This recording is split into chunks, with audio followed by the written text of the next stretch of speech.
เอาหม้อ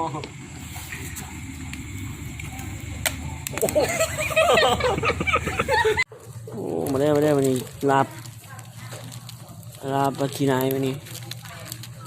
ตอนต่อไปกะเป็นยังนี่ตบางหมักเผ็ดกระใสบางเผ็ดไล่นะเผ็ดำจะเป็นคนหมักเซฟอันนี้มันปักปีฟักแล้วปิ้งตอนแรกก็ปิ้งจีนายก่อนเนาะปิ้งจีนายให้กรอบๆก่อนปิ้งจีนายกรอบเอามาให้ติดไข่ใส่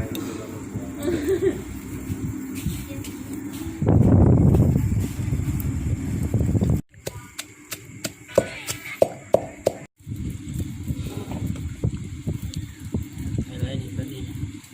พี่น้องระวัง สุกแล้วนี่ เอาตีนออกเลย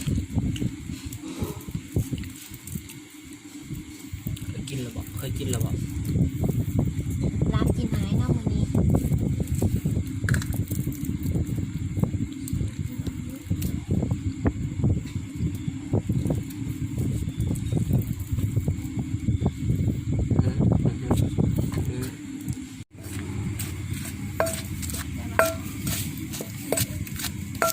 อันนี้นะฮอตขั้นตอนคุกกี้คุกขึ้นละนั่นก่อน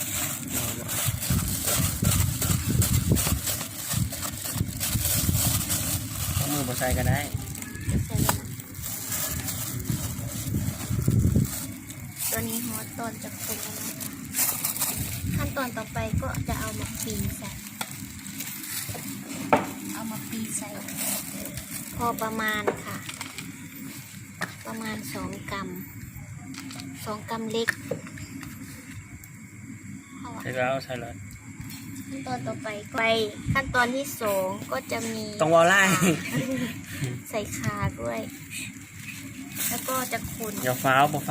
เดี๋ยวเอานี่นะใส่นะนี่บ่ใส่จะใส่ดำลัง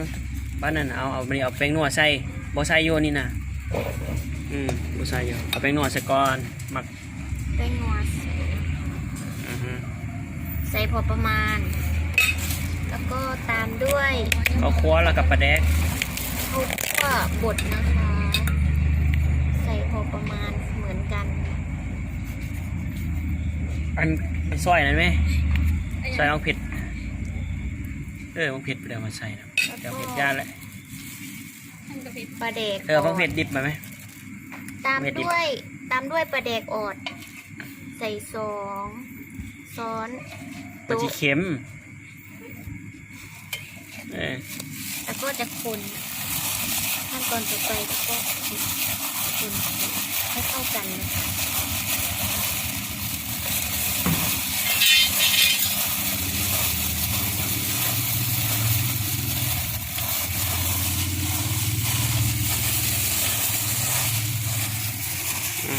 บรรยากาศทงไฮทงนาโมเมนต์นะห้องจะเป็นประมาณนี้นะคะเว้ยมันต้องวอลนะพี่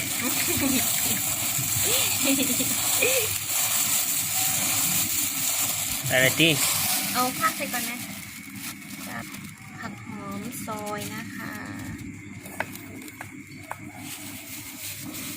โบราณอ่ะใส่บัตรเลยนะใส่บัตรเลย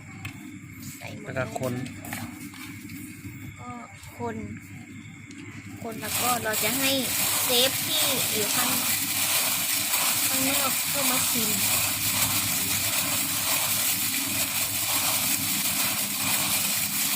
เอาอันนั้นเขาคั่วซิกไหมเขาคั่วซิกนี่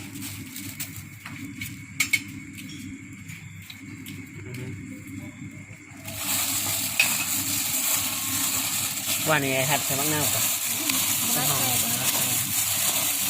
หัดใส่กับอันนั้นอยู่ได้หัดใส่กันได้เป็นกล้วยแล้วก็เราจะมาชิมไปเลยพี่ใช่ป่ะอร่อยมากอีกชิมดู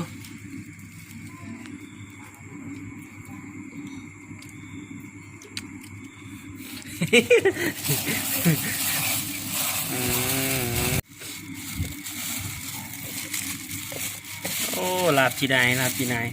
เฮ็ดใช่เนาะ เอาเผ็ดใส่จงไว้ให้มันเค็มบอก ก็เดี๋ยวตรงมาเล่าเนี่ย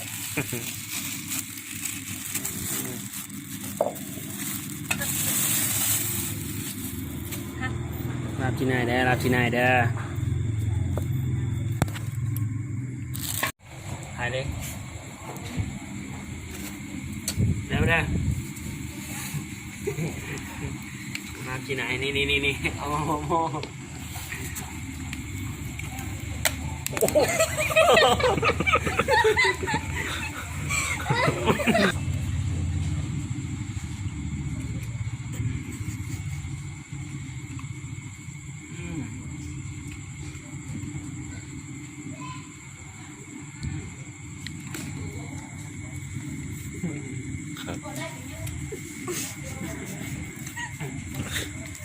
แล้ว